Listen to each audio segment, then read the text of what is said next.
Le président, veuillez vous asseoir. ខ្ញុំយកប្រកាសបន្តកិច្ចដំណើរការនីតិវិធីសម្ដែងការ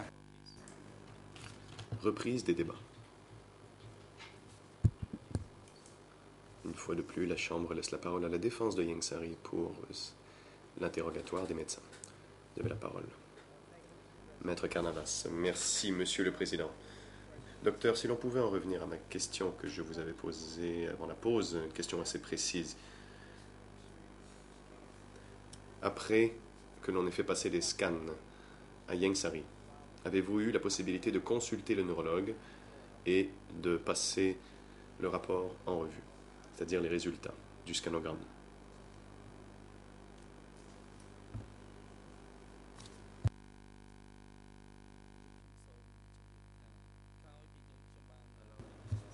Réponse.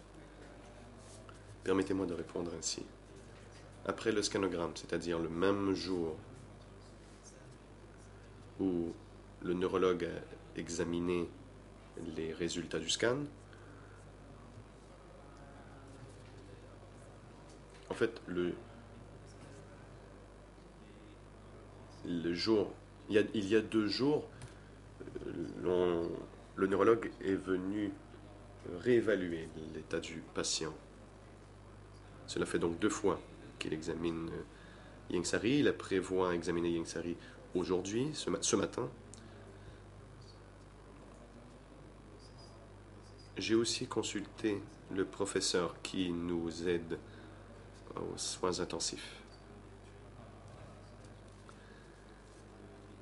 Il était d'accord avec le traitement et attendait que je lui fasse une proposition pour voir si l'état de Ieng Sary pouvait s'améliorer soit par médicaments, soit par intervention chirurgicale.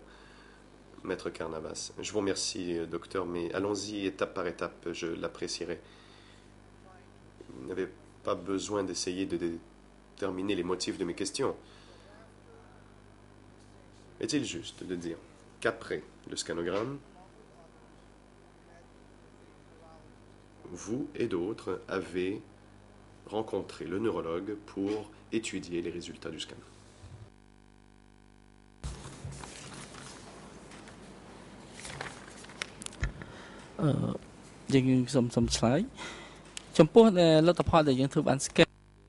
Réponse.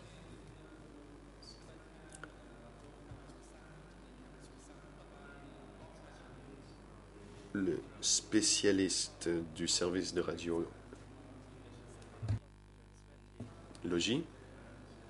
a interprété les résultats pour nous. Et dans la section nerfs et système nerveux et ostéo-articulaire, vous avez les résultats ici. Donc il y a il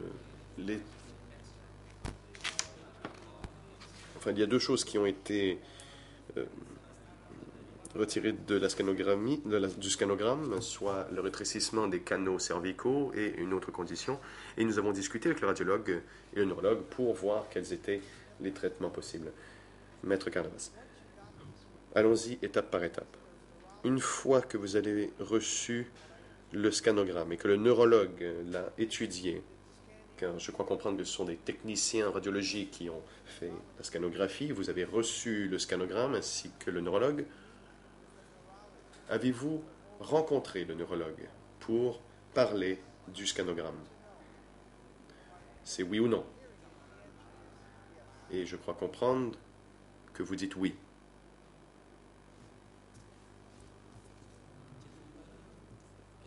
Réponse.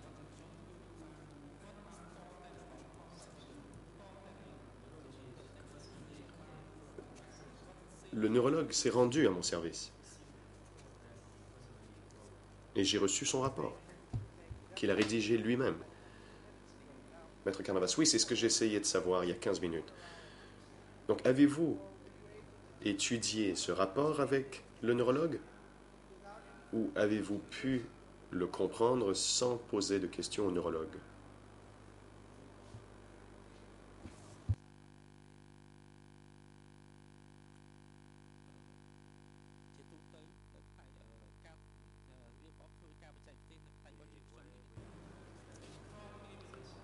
Réponse.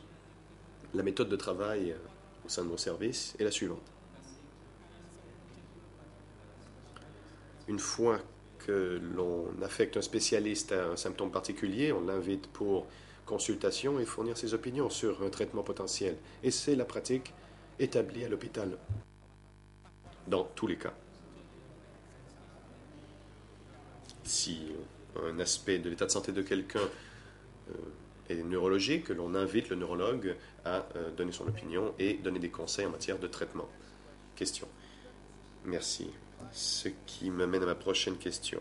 Si je comprends bien votre déposition aujourd'hui et les rapports que nous avons reçus, il y a une équipe de médecins et un comité qui a été établi pour étudier les rapports, avoir des discussions et déterminer quels médicaments on devrait prescrire à Yingsari ou quel traitement s'impose. Ai-je bien compris?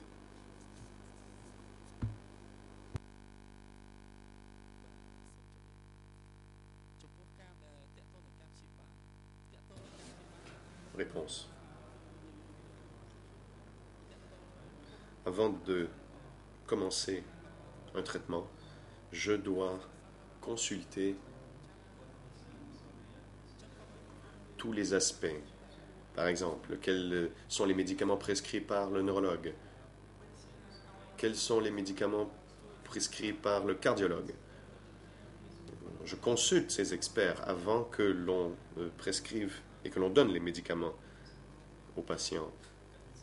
Et il faut aussi déterminer s'il est approprié d'administrer de tels médicaments. Question.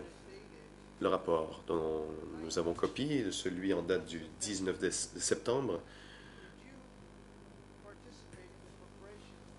avez-vous participé à sa rédaction?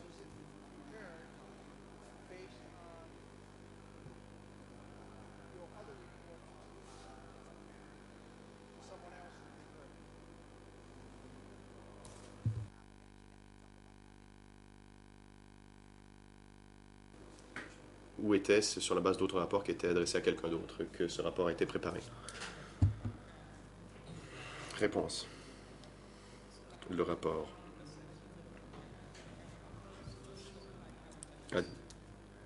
commence à un certain service.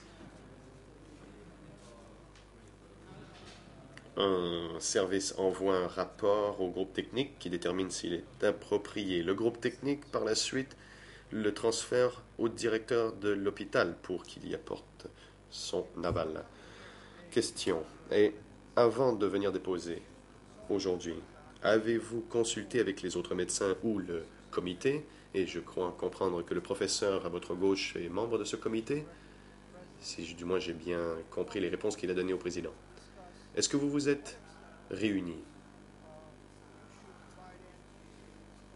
pour discuter des réponses que vous alliez donner aujourd'hui, c'est-à-dire ce sur quoi il y avait consensus?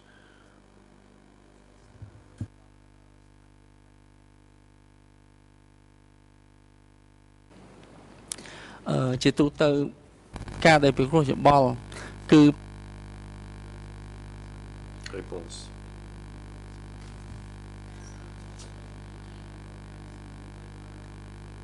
Les consultations sont sur un aspect technique et je n'ai pas consulté les autres membres de l'équipe pour ma déposition aujourd'hui. Nous connaissons nos obligations. Nous savons ce que nous devons faire dans nos domaines respectifs. Et c'est le chef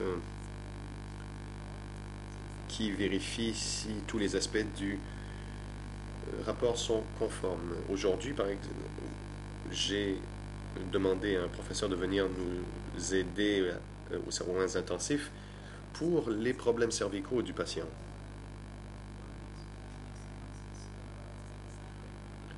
Son avis médical cadre avec celui que le neurologue nous a donné.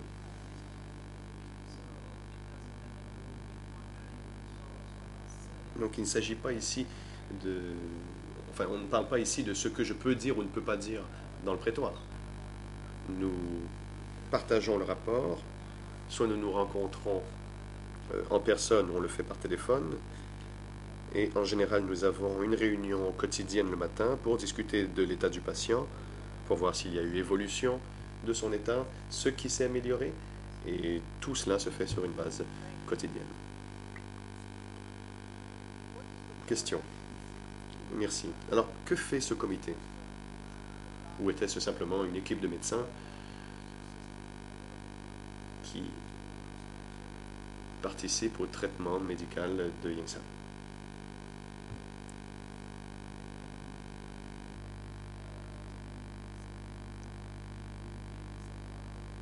Réponse.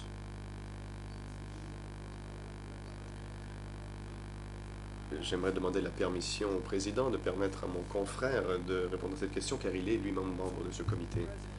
Maître Carnavas, oui, écoutez, Monsieur le Président, sauf tout le respect que je dois, je pose des questions au médecin. Peut-être devrait-il lui répondre d'abord, et ensuite je demanderai à l'autre personne de répondre. J'imagine, enfin, il devrait savoir ce que fait le comité. Et s'il ne sait pas, je serai très heureux de poser la question au professeur.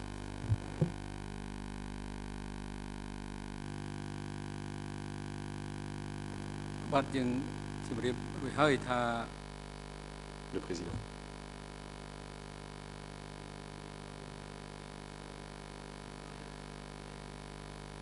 Nous avons déjà dit au parti que l'un quelconque des deux médecins peut répondre à leurs questions. S'il peut donner une réponse plus claire, ou s'il peut compléter la réponse du premier.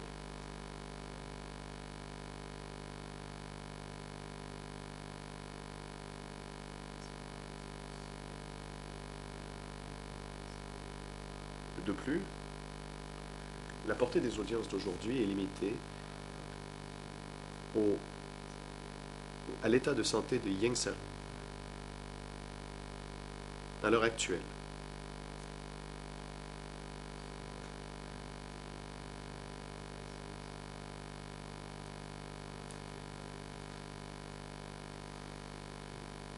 Le but des audiences est de permettre à la Chambre d'évaluer le calendrier des audiences pour l'avenir proche. Nous utiliserons donc les informations que nous recevons aujourd'hui pour déterminer les audiences de la semaine prochaine et de la suivante. Et surtout, en particulier, sur les questions relatives à l'état de santé des Yang Sari.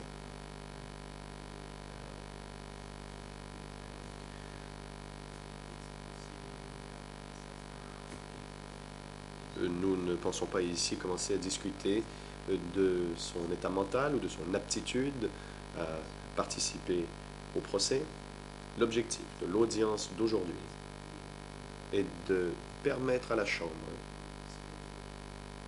d'établir un calendrier des audiences au court terme. Et c'est tout. Maître Carnavas, merci, Monsieur le Président.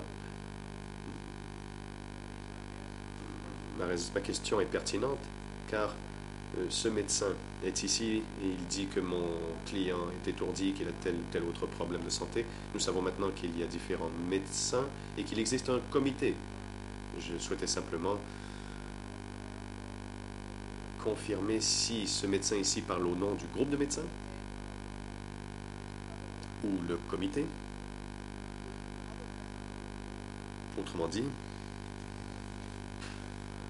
les membres du comité sont-ils d'accord avec ce qui, enfin, les recommandations qui sont faites à la Chambre?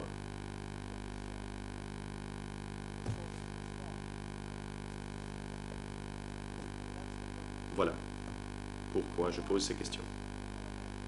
Et d'après mes expériences à Calmette, le comité se réunissait avant que l'on prescrive des médicaments et les rapports étaient fournis, donc je cherchais à savoir si la procédure est la même à cet hôpital.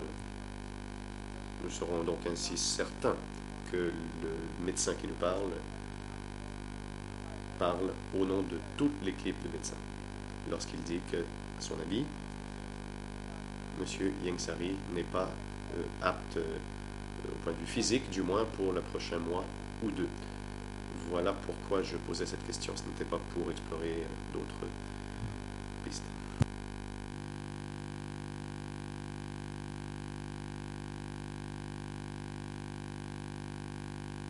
សូមអញ្ជើញទៅទៀត Le président. Mon maître, vous veuillez poursuivre. Question. Docteur, le comité est-il d'accord avec l'opinion que vous nous avez donnée aujourd'hui? Celle que vous avez donnée en répondant au juge.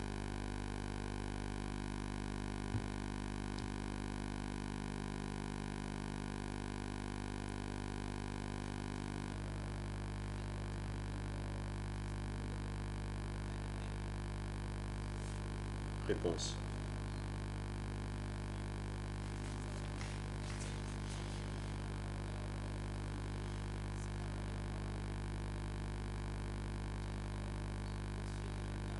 Avant notre comparution aujourd'hui, nous avons lu tous les rapports médicaux et le dossier. Moi et mon confrère représentons l'équipe. Nous travaillons ensemble tous les jours. Nous nous sommes réunis hier après-midi pour procéder à une évaluation.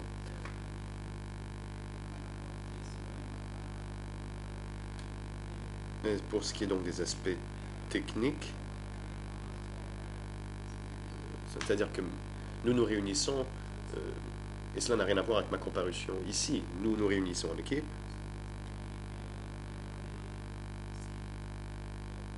et pour étudier le rapport au point de vue technique pour voir s'il est approprié. Question. Et le rapport du 19 a-t-il été remis à tous les membres de l'équipe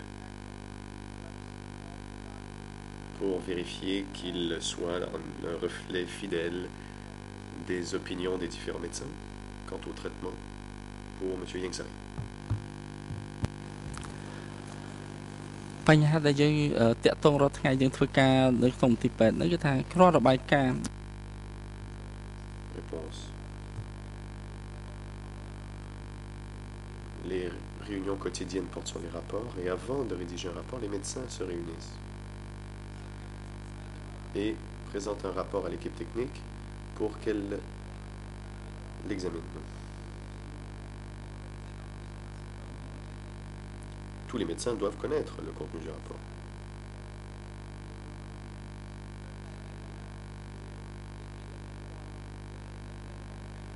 Laissez-moi le répéter. Toutes les parties prenantes au rapport sont consultées avant qu'il soit rendu.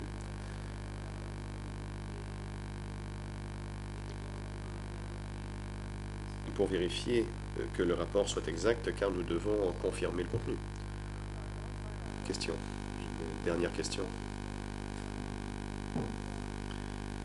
Vous nous avez dit que tous les examens, notamment la scanographie, et sur la base des résultats, le diagnostic que sa tête n'a pas assez il n'y a pas assez de sang qui arrive à la boîte crânienne et que cela cause des problèmes. Cela cause.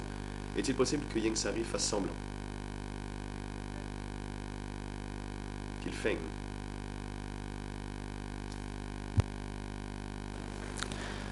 ចំពោះដែលយើងគិតឃើញថាតាក់ទងជាមួយថាលោកអៀងសេរីធ្វើពុតឬមិនពុតវានៅទីនេះគឺជាបញ្ហាដែលវាយតម្លៃ Réponse.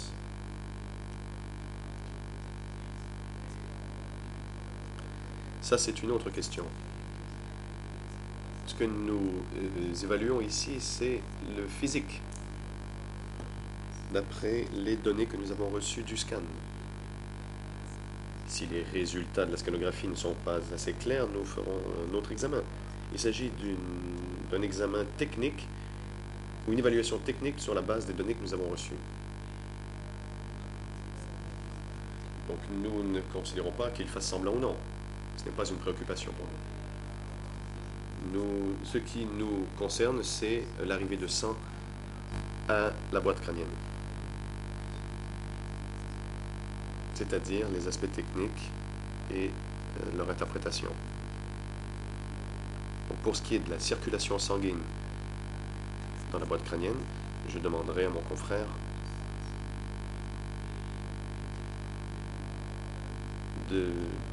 d'expliquer les termes techniques et aussi en termes simples. Quand on parle par exemple d'un syndrome d'insuffisance basilaire, c'est une question très compliquée. Insuffisance vertébro-basilaire, ce n'est pas simplement une simple question de circulation sanguine à la boîte crânienne. Et donc, l'autre médecin.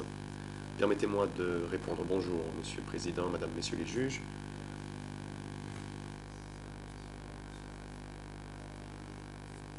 Il semblerait qu'il y a des questions de traduction. Il s'agit d'une insuffisance vertébro-basilaire. Il y a 2 lobes au cerveau. Et cette insuffisance, ou ce syndrome d'insuffisance vertébro-basilaire est pour le lobe inférieur.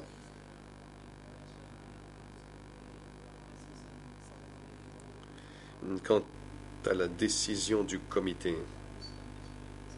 quand on considère la cardiopathie, il s'agit d'une cardiopathie grave, mais stable.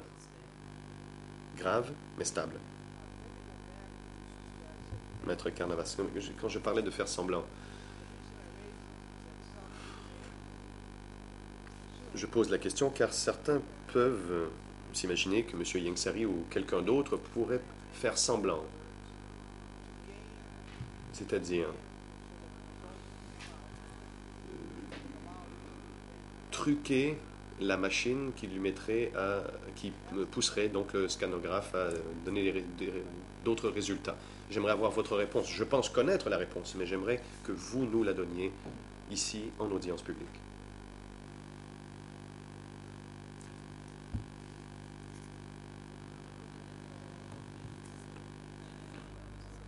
Réponse.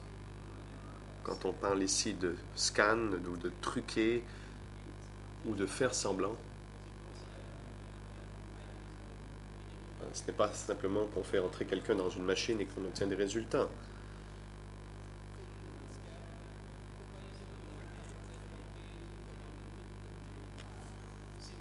Par exemple, quand on regarde l'enregistrement de la scanographie, c'est une preuve, on peut faire semblant. Je ne sais pas quoi vous dire d'autre.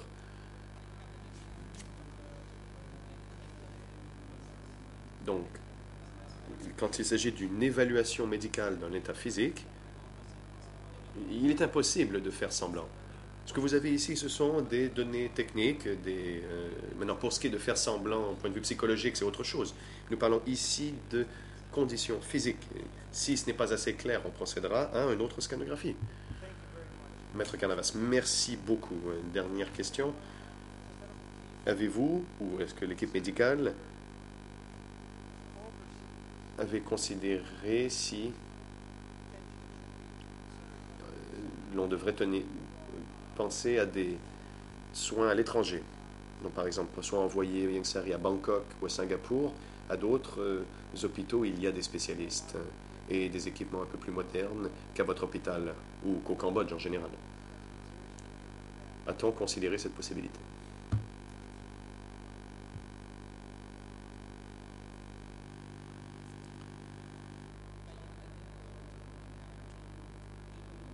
Réponse.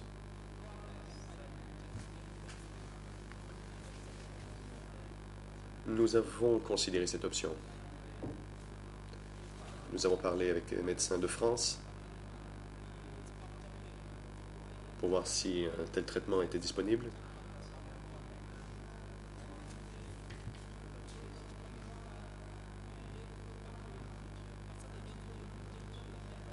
J'ai besoin de savoir de la part du neurologue si l'avis est suffisant. Et si je reçois ces informations, je consulterai aussi les spécialistes de l'hôpital Calmette. Nous colligerons donc toutes ces informations. On étudiera les risques que comporte une intervention chirurgicale. Si le risque est trop élevé, je ne considérerai pas cette possibilité.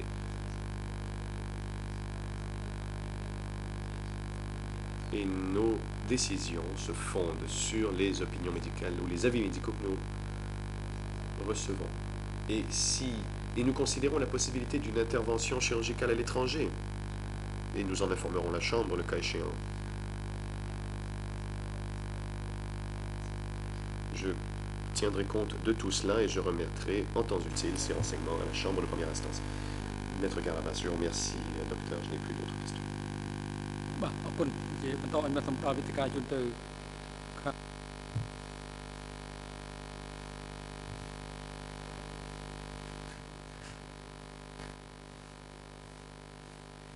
Intervention du président inaudible pour la cabine française. មានបញ្ហាបកប្រែទៀតហើយទៅមន្ត្រីរដ្ឋបាលតុលាការទៅរំរួល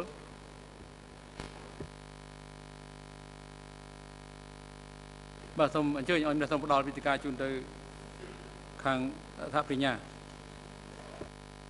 Le président. Merci, je donne la parole à l'accusation.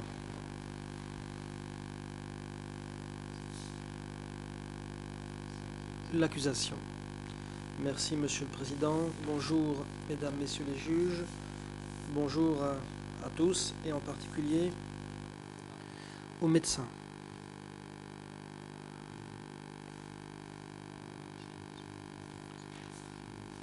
Ce matin,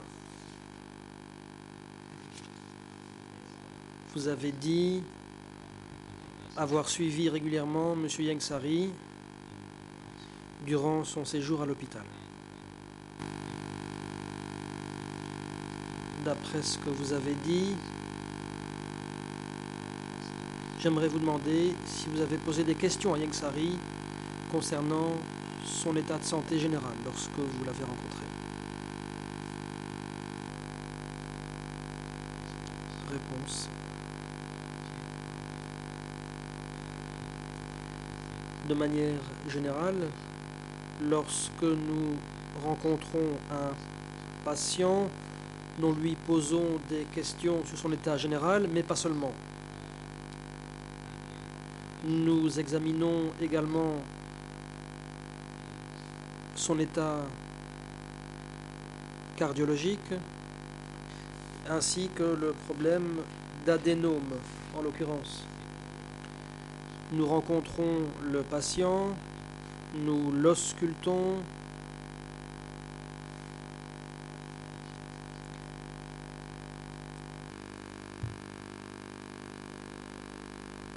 question.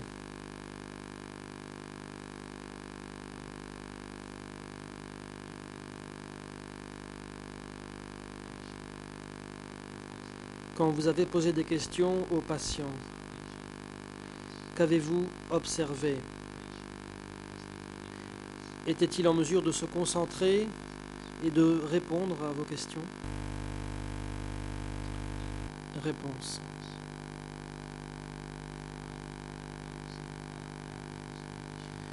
Je ne pense pas qu'il y ait eu de problème de concentration.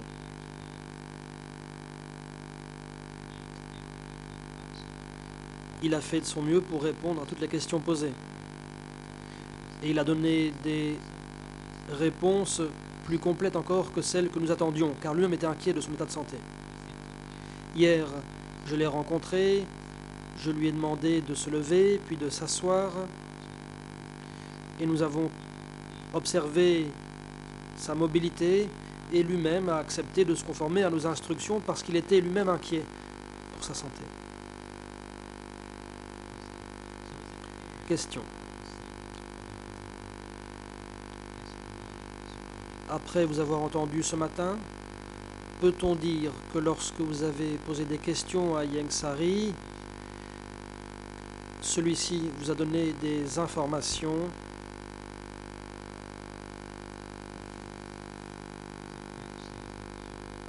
peut-on dire que vous avez obtenu les informations que vous entendiez obtenir? Réponse. Je ne pense pas que ce soit un problème, il n'y a pas eu de problème manifeste. Parfois j'ai dû répéter ma question ou parler plus fort, mais quant aux réponses données, je pense qu'elles étaient adéquates. l'accusation. Merci. Je n'ai plus de questions. Je laisse la parole à mon confrère, le président. Je vous en prie. Le coprocureur international. Merci, Monsieur le Président. Bonjour aux médecins. Je n'ai que quelques questions à poser afin d'obtenir quelques éclaircissements sur ce que vous avez dit ce matin. Je commencerai par la fin du rapport du 19 septembre 2012. Tout à la fin de ce rapport,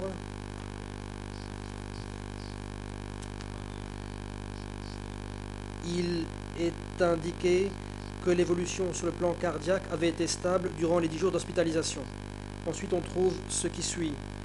Neuropathie périphérique et syndrome d'insuffisance vertébro-basilaire. Tels sont les problèmes fondamentaux.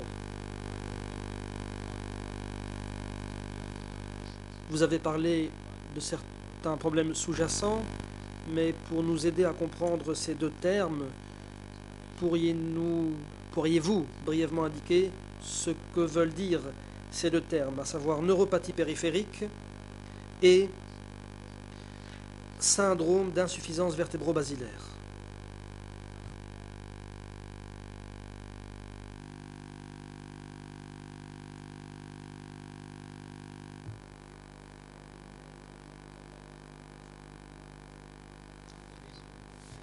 Réponse. Dans ce rapport, il est question de l'évolution sur le plan cardiaque. Nous avons constaté que l'évolution était stable. Par ailleurs, concernant la neuropathie périphérique, j'avoue ne pas être moi-même neurologue. Cela dit, compte tenu de l'état de santé du patient et des informations qu'il nous a données, il avait les doigts engourdis.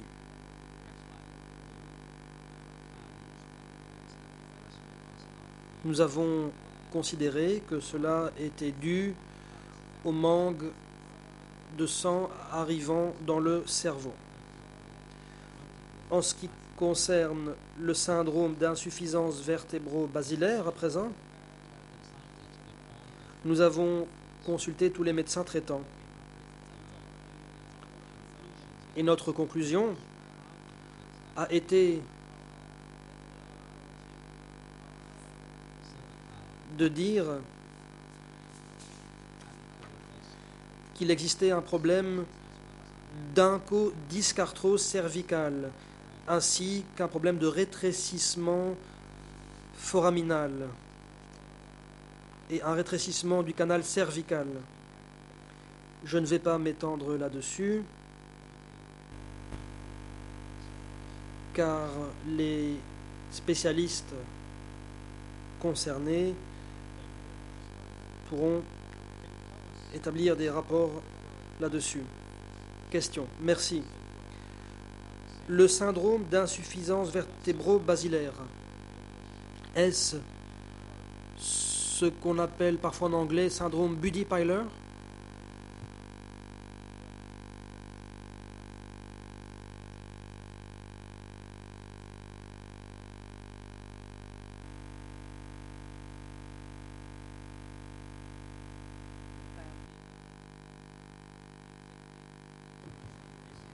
Réponse. Il s'agit d'un terme médical technique. J'ai moi-même dû obtenir des explications de la part des neurologues. Comme je l'ai dit, en cas de rétrécissement du canal cervical, l'arrivée de sang dans le cerveau est insuffisante. Ceci est dû au rétrécissement du canal et ce canal doit être dilaté pour permettre une bonne circulation du sang. Question. Docteur, qui est le neurologue qui a procédé à la scanographie cervicale et qui a donné cet avis sur l'état de santé de M. Yangsari?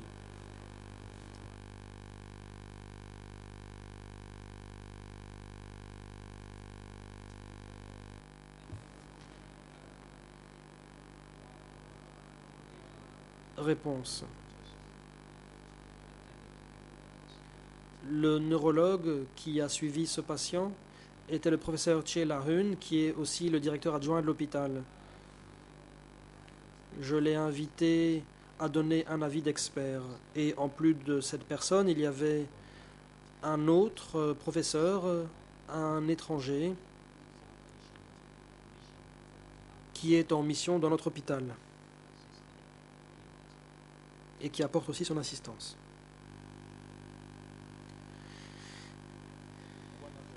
Question.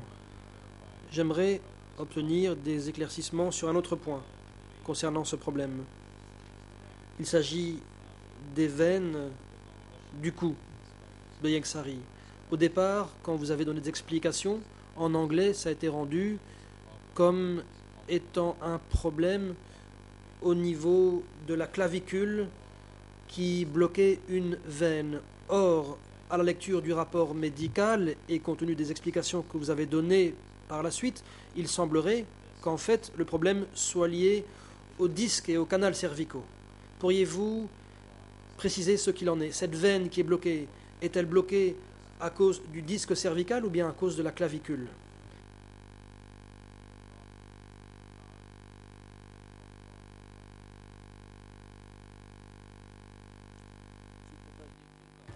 Réponse.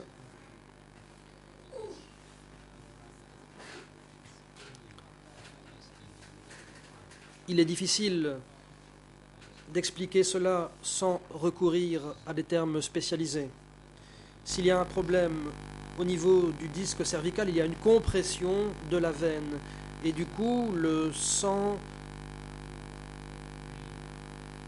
ne passe pas suffisamment bien lorsqu'il est envoyé vers le cerveau. Du coup, le cerveau manque d'oxygène et par conséquent, l'on observe le problème du syndrome de l'insuffisance vertébro-basilaire. En réalité, le principal problème était celui de l'arrivée du sang dans la partie inférieure du corps. Question. D'après ce que vous avez dit, vous êtes encore en train de consulter des spécialistes. Et avant de se prononcer sur le meilleur traitement à administrer à Yengsari, les consultations se poursuivent. Hormis un neurologue, quel spécialiste devriez-vous consulter pour déterminer le traitement qui convient le mieux à M. Yengsari? Réponse.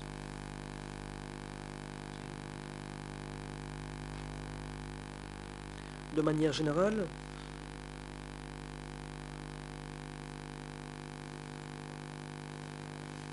avant de fixer un traitement, nous consultons les médecins, y compris ceux qui travaillent aux soins intensifs.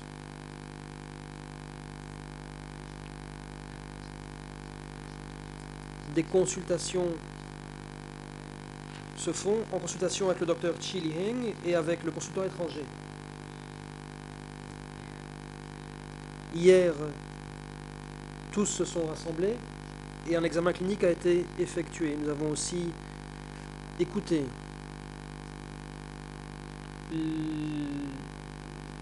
le professeur Chi Li-heng qui a fait des commentaires.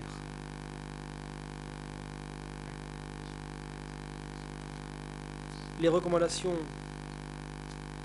qui se trouvent dans le rapport sont exactes. Nous avons donc travaillé de concert pour découvrir les causes du problème. Notre conclusion a été de dire que ce problème concernait essentiellement l'oncodyscarthrose cervicale. Question.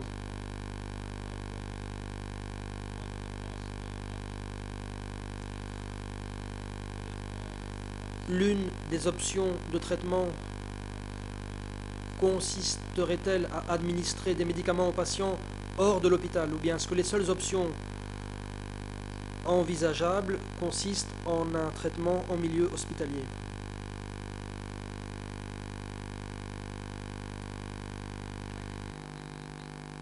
Réponse.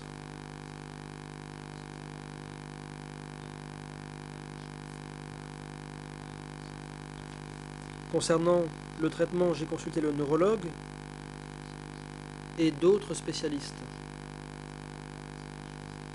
Comme je l'ai dit, les consultations se poursuivent à ce sujet. Nous allons tout mettre en œuvre pour trouver une solution appropriée.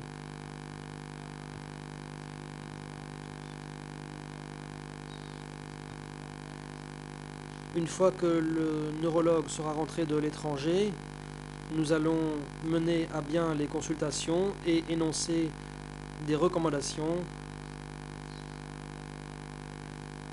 quant au traitement le plus approprié à administrer aux patients.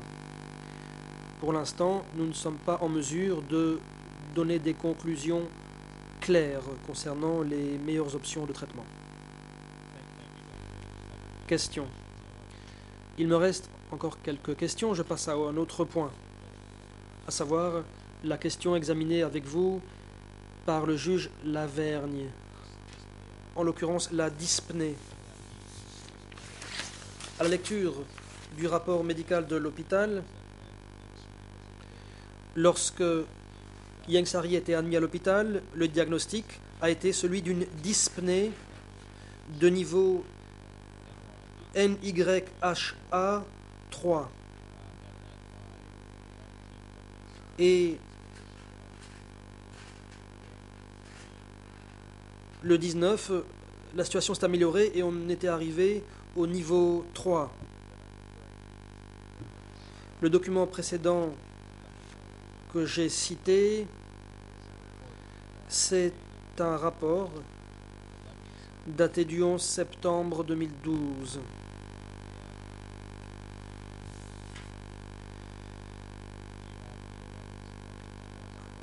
Avez-vous sous les yeux le rapport du 11 septembre? La traduction approximative dit que le matin du 7 septembre, Yang Sari était admis à l'hôpital et l'un des troubles énumérés, c'est dyspnée de niveau NYHA 4.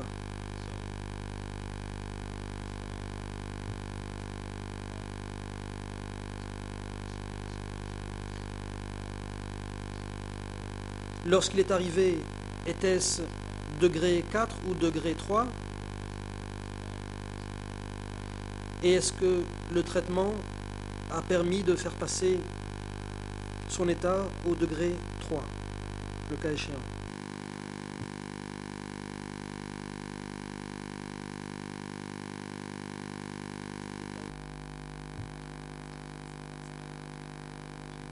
Réponse.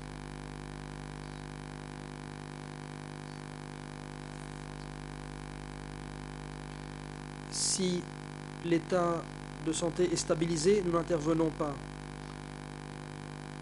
Pour ce qui est du degré de gravité de la dyspnée,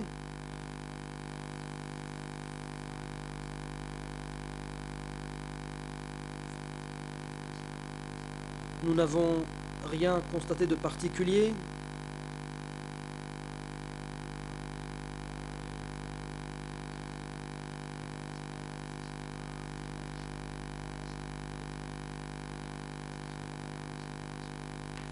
On peut penser qu'en arrivant à l'hôpital, la personne se détend quelque peu.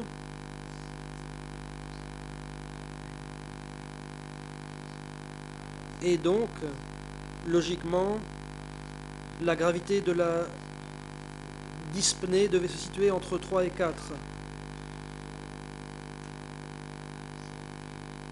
Par exemple, si l'on administre au patient des médicaments sans sel, on peut penser que son état de santé va s'améliorer quelque peu. Il y a aussi des fluctuations de jour en jour dans la fourchette comprise entre les degrés 3 et 4. Question. Pour établir le degré de dyspnée, est-ce que cela est fondé sur des tests médicaux objectifs ou bien est-ce une évaluation subjective effectuée par le médecin après avoir consulté le patient et après l'avoir observé?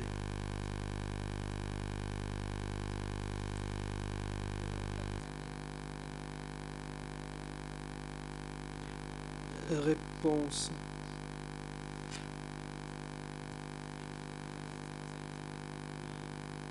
Concernant les vertiges en général, il faut en comprendre les causes. Il peut s'agir d'un problème d'hypertension. Au cas où le système cardiovasculaire ne fonctionne pas bien, cela peut être problématique et lié à des vertiges. Nous devons mesurer sa pression artérielle, notamment quand il est au repos. Nous l'avons fait, nous n'avons pas considéré qu'il s'agissait d'une conséquence de l'hypertension. Nous avons donc dû envisager d'autres possibilités. L'une d'entre elles étant qu'il s'agisse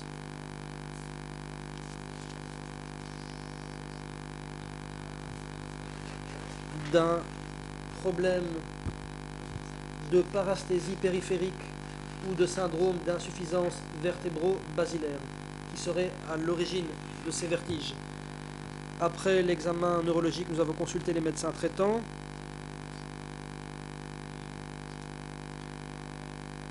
Afin de cerner la cause principale des vertiges. S'il s'agissait d'un problème lié au système cardiovasculaire, je ne pense pas que ce facteur soit très important. Les autres facteurs précités me semblent plus importants. Question. Dernière question. Dans son état actuel, est-ce que Ieng Sary est capable de se lever de son lit, de se déplacer?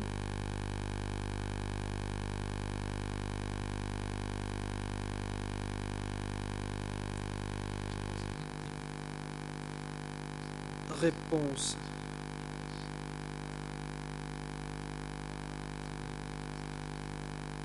Concernant son état de santé actuel, aujourd'hui, nous lui avons demandé de se lever. Nous avons constaté qu'il lui était très difficile de se lever en raison de la faiblesse de sa colonne vertébrale. Et donc aujourd'hui, il a dû rester couché. Aujourd'hui, nous allons probablement devoir lui apporter un soutien au niveau du disque cervical. Il faudra que nous soutenions ses os. L'accusation. Merci pour ces informations. Monsieur le Président, j'en ai terminé.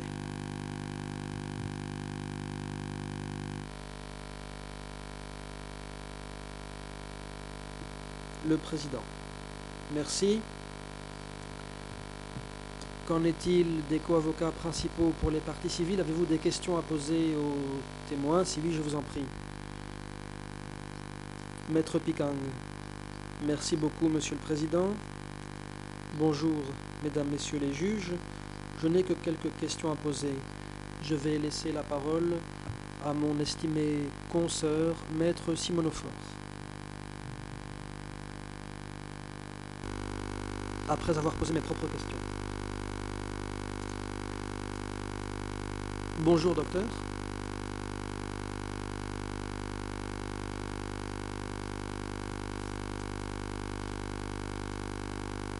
Ieng Sary souffre de vertige chronique,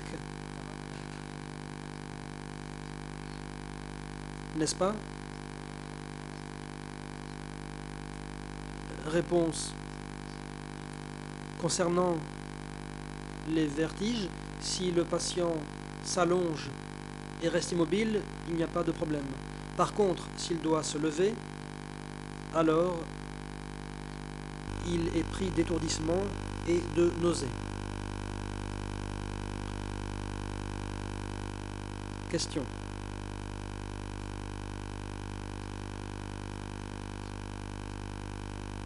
D'après ce que vous avez dit, Ieng Sary a été en mesure de vous répondre lorsque vous l'avez interrogé.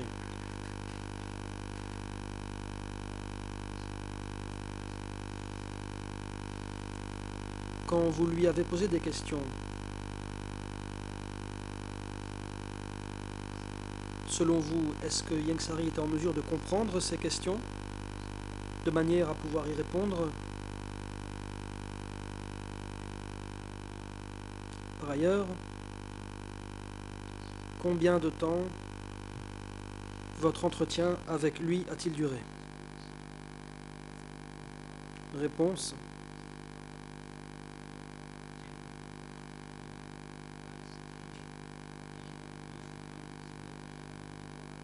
En général, en lui posant des questions, nous n'avons constaté aucun problème. Il a été en mesure de répondre adéquatement à nos questions.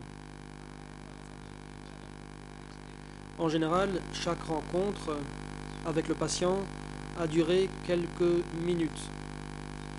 Quant aux consultations avec le neurologue, là, cela durait de 10 à 15 minutes. Dans l'ensemble, il était en mesure de répondre correctement aux questions. Nous n'avons pas constaté de problème à ce niveau-là. Cela dit, parfois, il ne faisait pas attention et donc nous devions répéter la question. Mais lui-même nous a parfois demandé des éclaircissements sur les questions posées. Question.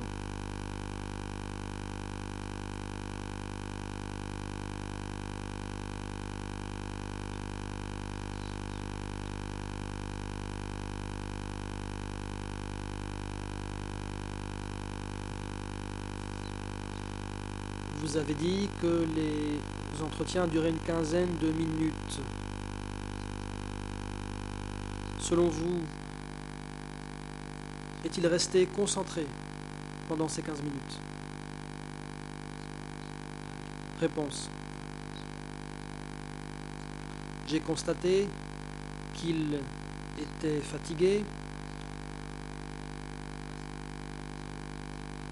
lorsqu'il devait répondre aux questions. La fatigue était donc pour lui le principal problème.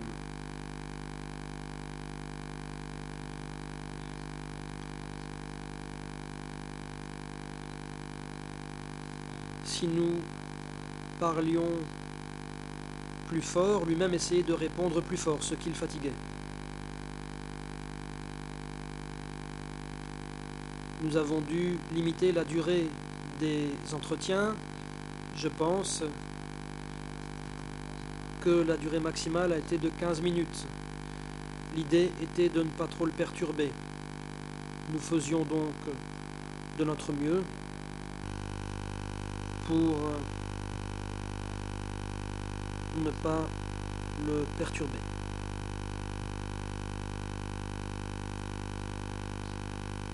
Question. D'après ce que vous dites, les entretiens ont duré au maximum 10 ou 15 minutes. Mais à quelle fréquence ces entretiens ont-ils eu lieu? Réponse.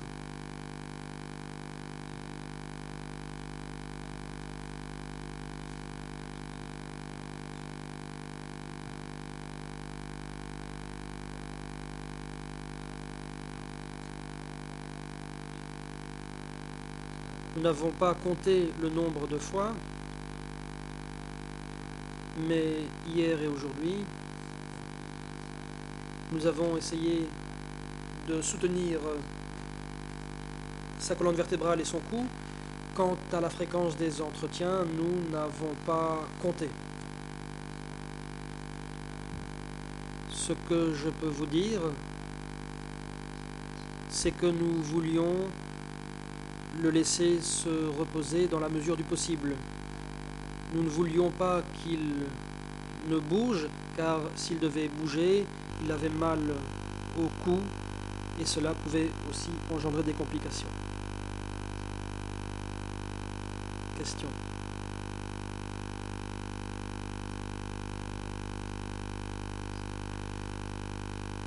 J'ai appris de la bouche de Maître Carnavas que l'état de santé de M. Yengsari était un motif d'inquiétude et qu'il faudrait peut-être pas mal de temps, des mois peut-être, pour qu'il puisse à nouveau assister aux audiences. Peut-être que Maître Carnavas pourra me corriger si je me trompe, mais est-ce que ceci correspond à l'état de santé de Ieng Sary tel que vous l'avez observé actuellement? របៀបអញ្ចឹងច្រើនខែ Réponse. Je ne suis pas prêt à en tirer une conclusion si définitive qu'il restera à l'hôpital pendant une période aussi longue. Comme je l'ai dit, nous devons évaluer son état sur une base périodique et hebdomadaire. Mais si nous pouvons lui prescrire des médicaments, ou si l'on choisit plutôt d'utiliser les médicaments comme traitement, cela peut prendre un certain temps. Mais je ne peux vous donner de réponse définitive. Nous cherchons plusieurs pistes de traitement pour lui. Je sais que si nous continuons de le traiter à l'aide de médicaments, cela prendra plus de temps. Il est possible qu'il puisse sortir de l'hôpital ou qu'il demeure hospitalisé pendant un certain temps. Mes conclusions dépendront des évaluations hebdomadaires.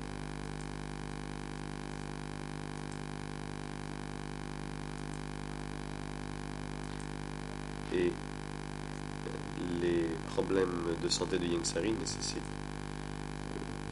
des soins. Une fois que nous aurons obtenu tous les résultats en consultation avec les spécialistes, nous vous donnerons une réponse plus définitive. Mais cela peut prendre un certain temps, un mois. Peut-être devra-t-il demeurer à l'hôpital pendant un mois. Pikang. Merci. Voici ma dernière question.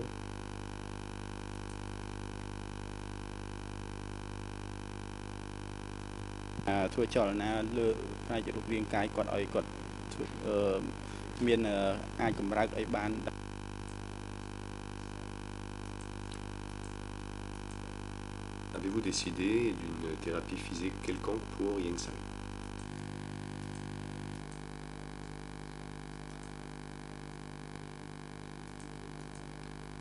Réponse.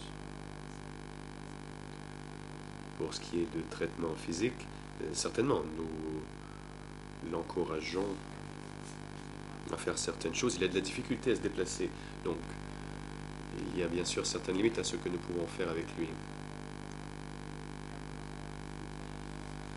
Il y avait un programme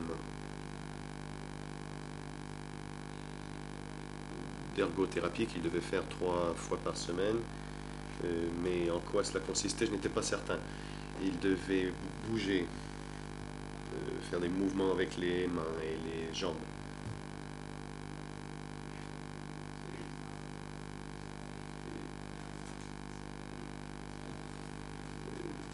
Mais les résultats de cette thérapie ne sont pas encore connus. Cela se fait, il y a un programme, et c'est 3 fois par semaine. Maître Pikang, merci beaucoup, messieurs, pour avoir répondu à mes questions. Et merci à la Chambre de m'avoir permis d'en poser.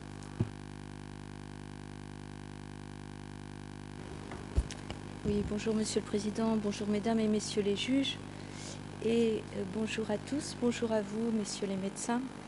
J'ai très peu de questions, j'irai très vite.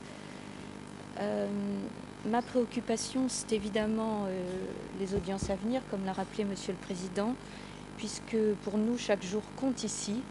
Donc je suis désolée, mais je vais revenir un petit peu sur les délais et les questions de délai. Donc j'ai pris connaissance de ce rapport en fin de matinée, puisque la partie civile n'en a pas été destinataire hier. Et j'ai écouté l'audience. Donc ça fait 15 jours maintenant que M. Ieng Sary est à l'hôpital.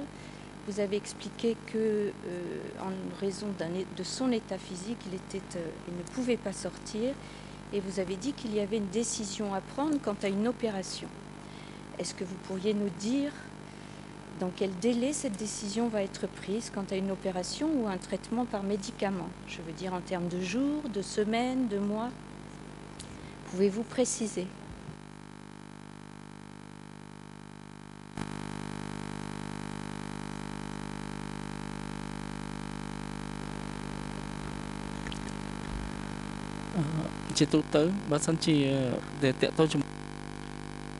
Réponse.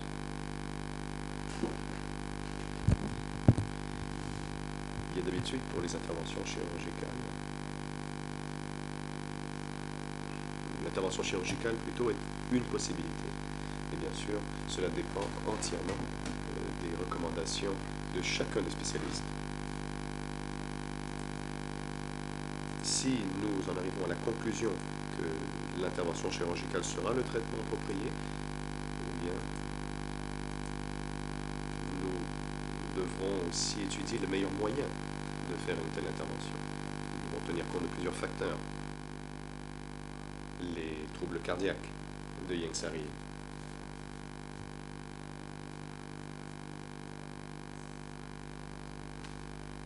Il faut essayer de limiter les effets secondaires et les complications éventuelles d'une chirurgie.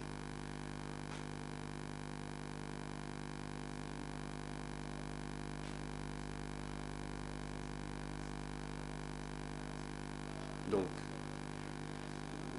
tenant compte de ses maladies actuelles et de son âge avancé, la chirurgie est quand même il est peu probable que l'on opère. Mais les autres traitements prendront un certain temps à produire leur effet. Par exemple, si l'on pose un diagnostic d'ostéoporose, l'ostéoporose ne saurait être soignée sur une courte période de temps. C'est pourquoi nous remettrons à la Cour des rapports médicaux hebdomadaires et après consultation auprès de tous les spécialistes concernés, nous rendrons nos conclusions. Entre-temps, nous étudions les différentes pistes de traitement et nous attendons d'ailleurs qu'un de nos spécialistes qui reviennent de l'étranger, avec lequel nous étudierons toutes les possibilités. À notre hôpital, et d'après le professeur John, qui a discuté avec moi hier, d'après nos conversations, l'intervention chirurgicale était peu probable car il y a toutes sortes de complications possibles. Sa cardiopathie est grave et de plus, il est possible qu'il ne puisse supporter l'anesthésie. Et aussi, il est âgé et son état de santé est précaire. Donc toute intervention chirurgicale doit être... Il faut faire preuve de prudence quand on parle de chirurgie. Oui, j'ai bien compris, monsieur, qu'il fallait attendre les résultats, les consultations des uns et des autres. Je note que vous n'êtes pas en mesure de nous donner un délai, quel qu'il soit, pour la décision, ni même pour la sortie d'hôpital de monsieur Ieng Sary. Par conséquent, je n'ai pas d'autres questions. Je vous remercie.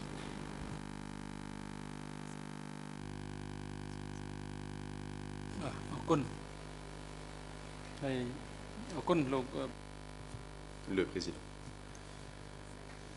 Merci. Merci, Dr. Lim Sevuta et Dr. Ki Bosur. Merci beaucoup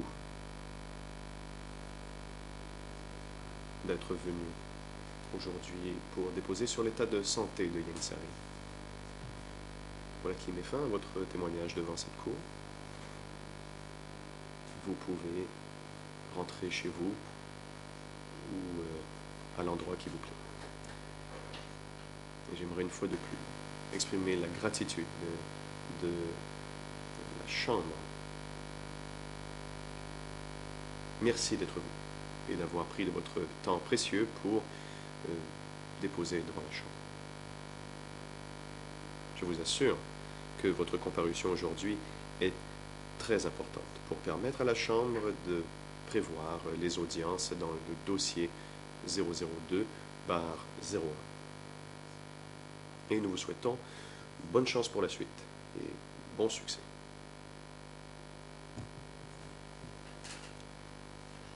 Le moment est venu de prendre la pause déjeuner. Huissier d'audience, veuillez assurer la coordination avec la Wessou pour que les deux médecins puissent retourner chez eux. Afin, à titre d'information, la Chambre indique maintenant que cet après-midi, nous allons discuter de la comparution de l'expert Philippe Short.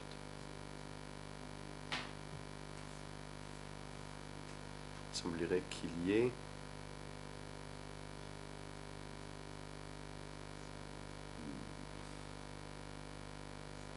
des problèmes ou des conflits de calendrier avec l'état de santé de Yang Sari, et c'est pourquoi à partir de 13h30 nous discuterons de ces questions. L'audience est interrompue.